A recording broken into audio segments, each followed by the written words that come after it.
Hai, salam sejahtera, berjumpa lagi. So, kepada rakan-rakan followers yang belum join Estel, anda boleh register dengan siapa-siapa pun, okey? Ikutlah introduksi anda. Okey, namun jika anda nak register, okey, di bawah saya, contohnya, anda nampak mana-mana video yang ada description, okey, contohnya, klik sini cara dapatkan SIM card dan self registration, okey. Walaupun short video, sebenarnya anda boleh klik kat sini, okey. Pertama sekali, ia akan memberi penerangan supaya anda dapatkan barcode SIM card. Kelebihan Estel, okey. Install apps Estel daripada Play Store, okey. Nombor ID saya, okey, anda boleh pilih mana-mana je. Sebaiknya pilihlah yang ID yang ketiga 0000478. Kemudian cara self registration pun ada, okey, cara top up pun ada. Kemudian apa? WhatsApp, alamat dan nombor telefon. Okey. Di bawah ni adalah penerangan seterusnya berkenaan dengan Commission Estel, Commission Top Up. Okey, anda boleh baca dan ada penerangan motivasi sedikit untuk peringatan bersamalah kepada diri saya juga. Seterusnya, patah balik ke atas. Okey, anda nak dapatkan barcode ni, walaupun ia adalah short video, sebenarnya anda boleh klik kat sini. Okey, dia pergi tak? Okey. Kemudian dia keluar apa tu? Ada open, ada copy, ada share. Okey. Anda boleh klik logo ni sebelah kiri. So, dia akan pergi ke WhatsApp saya, maksudnya untuk apa? Untuk anda dapatkan barcode Estel. Saya akan WhatsApp barcode Estel anda untuk anda buat self registration. Okey, just klik je kat situ. Okey, maksudnya anda bersedia nak barcode Estel untuk membuat pendaftaran. Seterusnya apa? Install tadi Estel apps daripada Play Store. Okey, klik kat situ. Okey, alright. Open, copy, share. Anda klik titik 3 ni. Okey, anda klik web search. Okey. So, always klik Google. So, dia akan pergi ke apps Estel.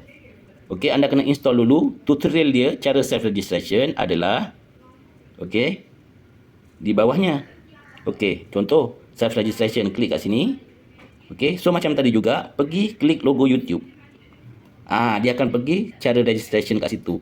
Anda boleh tengok je sampai habis. Kalau tak boleh juga, anda boleh buat video call lah. Saya akan bantu anda cara self registration. Okey, seterusnya, okey, adalah setelah anda self registration, anda screenshot kepada saya successful registration tersebut.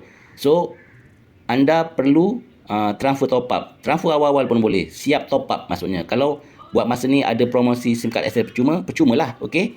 Kemudian anda dah transfer RM35 dan duit post, saya akan postkan. Kemudian setelah pendaftaran dan top up berjaya dilakukan, okey, anda perlu berikan contohnya kat sini apa? WhatsApp, maklumat penghantaran. Okey, setelah berjaya self registration dan top up, saya boleh top up kan, saya boleh log in log out. Kalau anda nak buat sendiri pun boleh, setelah menerima SIM card pun boleh. Okey, saya akan transfer di top up tu. Kalau anda nak saya top upkan siap-siap pun boleh.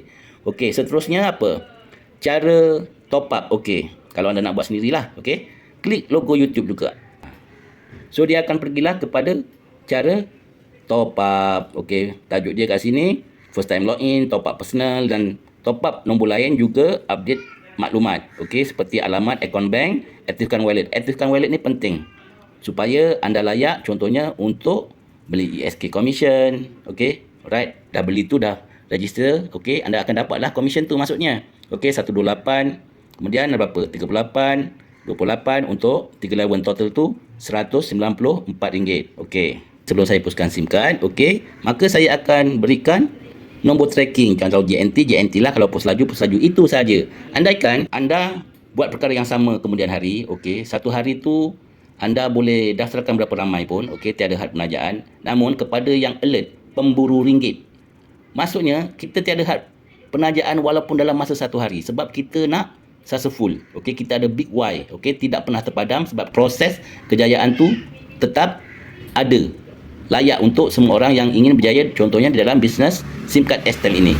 Okey, so kita nak hidupkan duplikasi supaya apa? Supaya komisen kita naik dengan bisnes modal, okey, services dan maintenance yang rendah ini.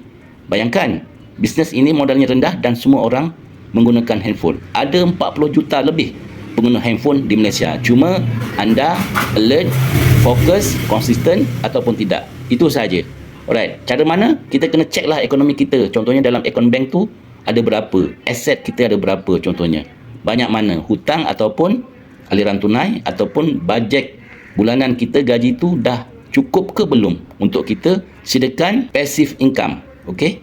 Passive income ni penting Sebab suatu masa kita tidak mampu bekerja, akan pencen, dan bila pencen, of course kita perlukan passive income setiap bulan yang mampu menampung kos sara hidup kita. Bayangkan untuk golongan kaya saja, rujukan memberitahu sebanyak hampir 4 juta untuk kos bersara golongan kaya. Salam maju jaya, berjumpa lagi.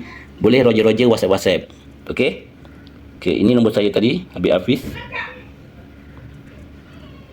Okey. Berjumpa lagi di lain waktu. Terima kasih.